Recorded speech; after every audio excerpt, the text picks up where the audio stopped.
Okay, Mr. Raynor, you're a referee instructor as well as a senior referee for the Bermuda Football Association.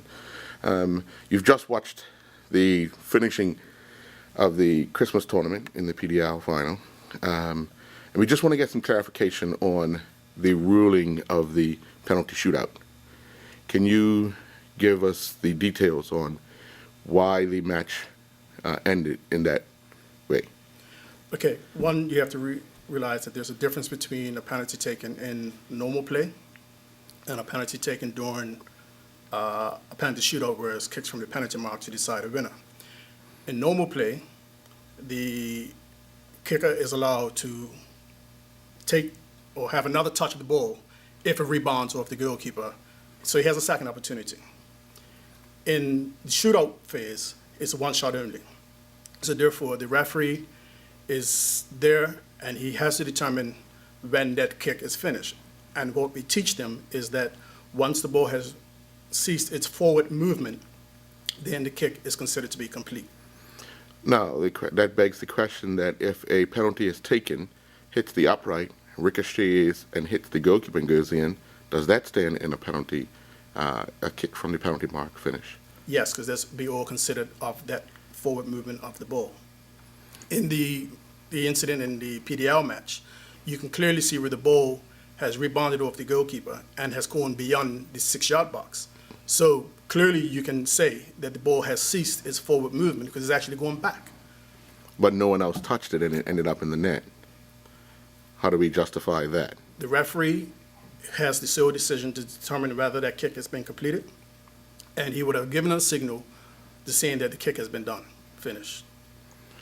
So let's talk a little bit more about Bermuda football in general and what you've seen, how it's developed in your eyes. You've been officiating for a number of years.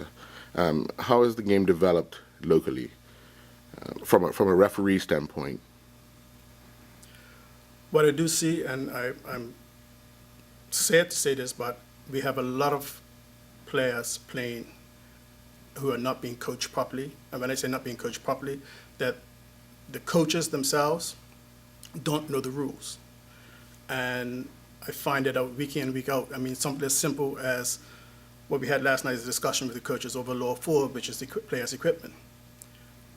I've stopped refereeing for a while, and I came back, and every game that I've done this year, I've had to tell a player that part of his equipment is not in compliance with the law. There's a simple basic laws that we shouldn't even have to be worrying about when we're getting ready to go in the field, but we do, and what it does, it causes a little aggro between the referee and the player, and in some cases you have the coaches supporting the player. And is that right? Well, let me ask you this. If there was more consistency across the board from the officials, will you think the message would get through a lot quicker? Because some officials would allow certain things to go on and others will try to stamp it out. I agree. The referees must be consistent in their application of the law. Not only must they be consistent in their application of the law, they must be right in applying the law.